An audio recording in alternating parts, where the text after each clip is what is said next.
Hai hai hai. Selamat datang kembali di channel Min Donghua.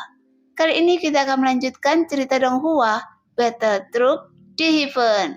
Nggak pakai lama lagi, langsung aja kita ke ceritanya. Check it out. Tepat ketika apa yang diucapkan Zantua sampai ke telinga Xiaoyan, itu rasanya seperti guntur yang meledak di telinganya. Bahkan pada saat ini, Xiaoyan merasa seolah jiwanya telah ditusuk oleh tangan besar yang tak terlihat, sehingga menyebabkan nafasnya menjadi tidak teratur.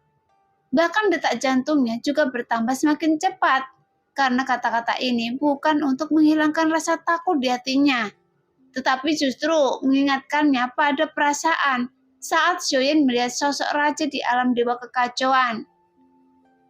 Bagaimanapun perasaan tercekik yang begitu kuat membanjiri hati Xiaoyan.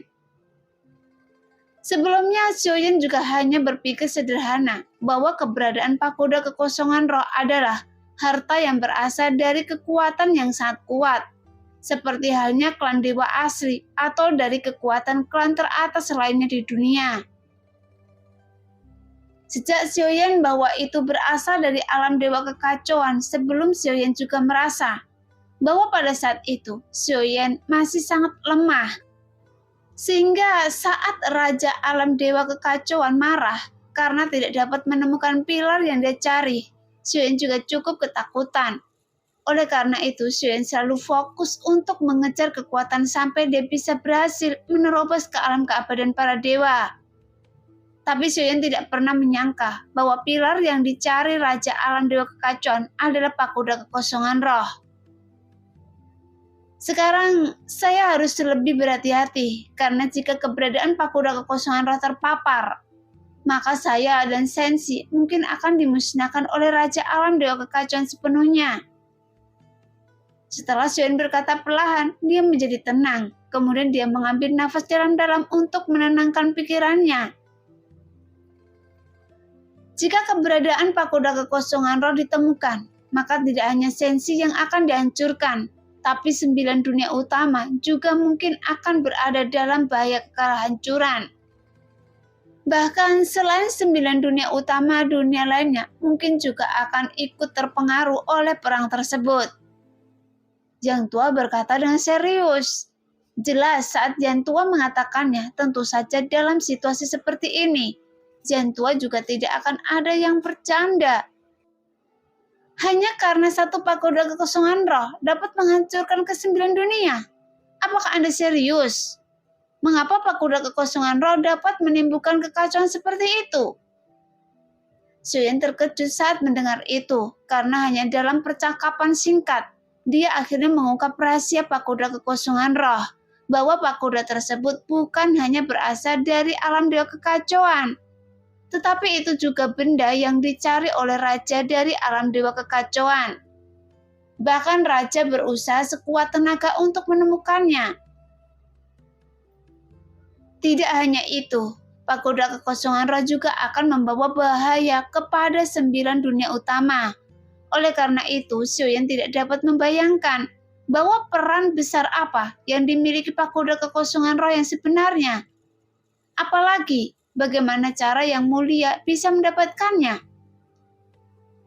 Sekarang Anda sudah mengetahui banyak rahasia tentang pagoda kekosongan roh. Adapun rahasia lainnya, Anda harus mencari tahu kebenarannya sendiri. Mungkin suatu hari nanti Anda bisa mengetahui semua kebenaran, tapi mungkin juga Anda tidak akan pernah bisa mendapatkan kesempatan itu.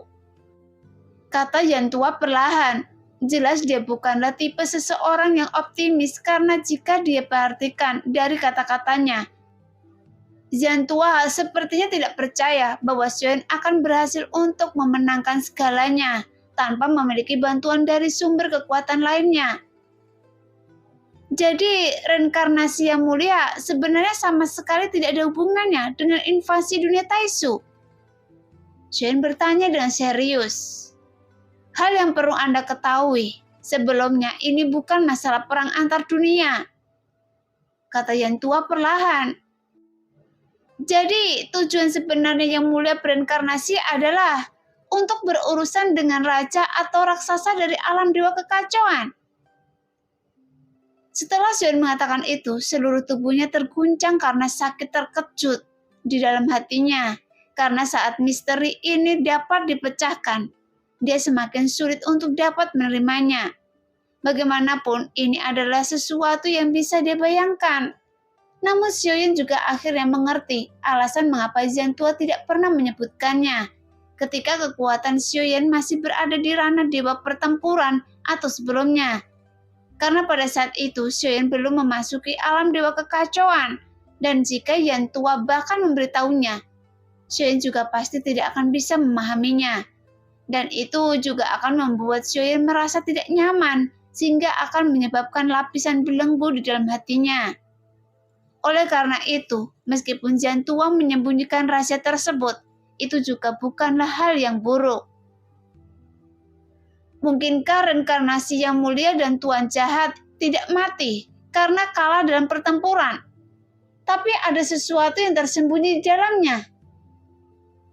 Xiaoyan berpikiran dalam hatinya karena sebelum pembicaraan ini, semua pemahamannya sepertinya telah terbalik lagi. Semuanya tidak seperti yang Xiaoyan pikirkan, yang ternyata konspirasi yang mulia dan Tuan jahat jauh lebih besar dari yang Xiaoyan bayangkan. Di permukaan permainan catur yang mulia, sepertinya Xiaoyan dimainkan sebagai bidak catur untuk melawan dunia Taisu. Namun kenyataannya, dia dimainkan untuk melawan alam dewa kekacauan. Setelah mengetahui kebenarannya, sekarang Xiaoyan merasa bahwa kenyataan itu akan lebih sulit baginya untuk diterimanya. Tapi sekarang Yan Tua telah memberitahu Xiaoyan kebenaran tentang pagoda kekosongan roh. Bagaimanapun, sekarang Xiaoyan juga sudah mulai berhubungan dengan alam dewa kekacauan.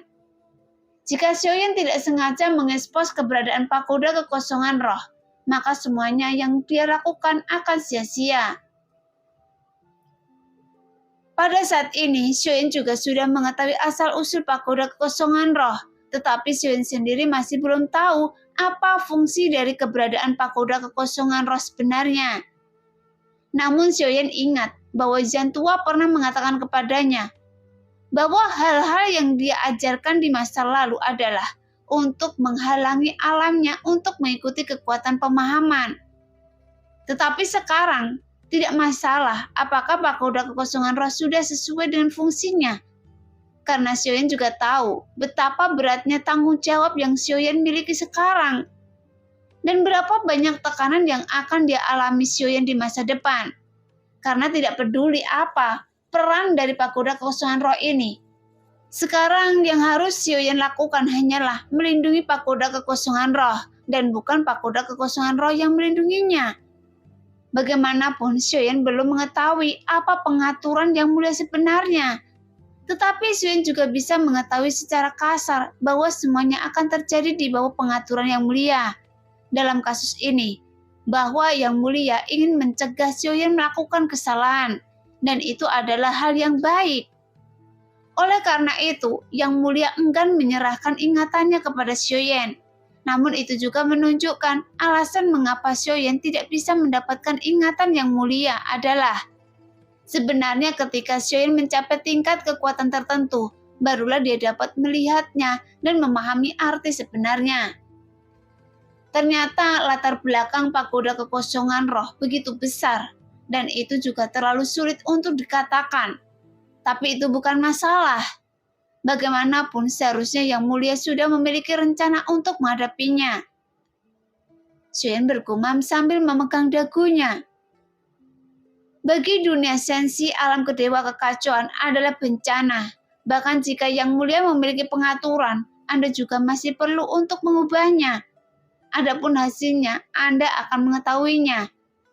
Jika tidak, itu akan menjadi kesalahan Anda. Ketika Yan Tua mendengar kata-kata Xiaoyan, dia menggelengkan kepalanya, kemudian berkata perlahan.